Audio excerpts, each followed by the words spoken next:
All right, so we are looking back a little bit to the basics of exponents.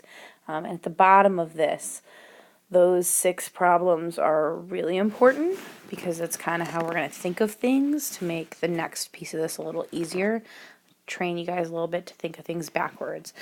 So just basic rules. These are the expanded versions of things, and so we want to know what happens when you simplify or condense them. So the first one is just distributing the exponent, where if they're in parentheses, it goes to both of them. Same exact thing with the second one, it's just that it's division. The third one, you're saying that you have x to the n m amount of times, so you're going to take these and you're going to multiply them together, where in the fourth one, that's the one that you add them together. Okay? And then in contrast to that, when you're dividing things, so in this guy, we were multiplying, so we ended up adding. And in this guy, we're dividing, so we end up subtracting. Okay? And those are going to be really important to keep in mind moving forward. X to the 0 actually equals 1. Something I want you to think about is if I had x to the third over x to the third, anything divided by itself is 1. And based on this rule right here, I would then do x to the 3 minus 3. 3 minus 3 is 0. So x to the 0 has to be 1. So you should be able to kind of prove that to yourself on a test or a quiz. Work that out just to double check and make sure that it's not 0. Okay? This one is also super, super, super, super important. If you raise it to the negative something, that turns it into the fractional version of it. Super important. Make sure you know that. And then with radicals, this is going to be x to the 1 over n. Let me clean that up a little bit, potentially, if it lets me. Okay, it's not going to let me, so we're going to keep moving on.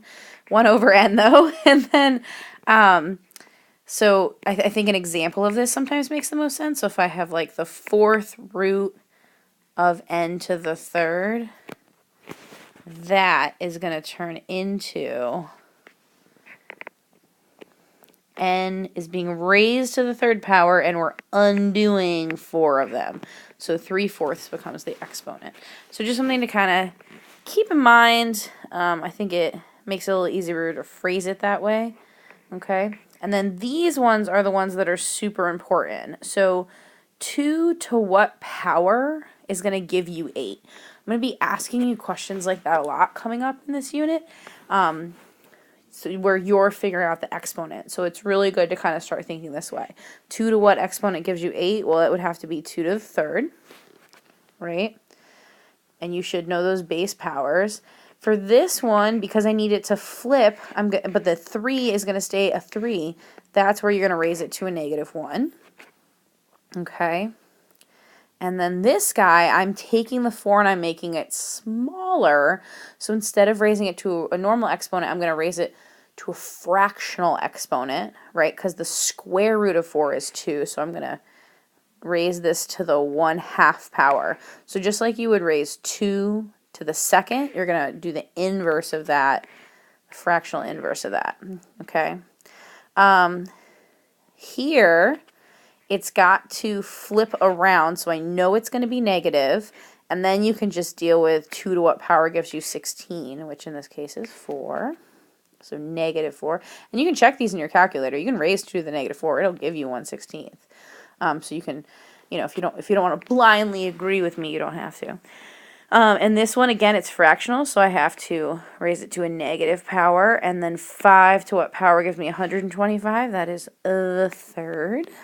Okay, and then our last one here, I'm flipping it over so it has to be negative, and then I'm going from 81 to 3, so I know it's going to be fractional. By the way, it doesn't always have to have 1 in the numerator. It gets kind of interesting. So I can really kind of think of 3 to what power gives me 81, and that's 3 to the 4th. So 81 will be to the 1/4. And since it's 1/3, it'll be negative 1/4. Okay? So there's just some basic review practice to do after this. Okay? And feel free to always email me with any questions you have if I am not in class while you are doing this.